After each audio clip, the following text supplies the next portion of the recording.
Qusarlı Təbriz təqdim edir.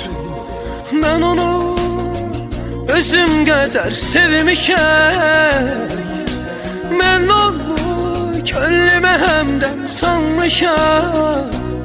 Amma o bilmeyip ne acılar çekmişəm, amma o bilmeyip gizli gizli yanmışam. Amma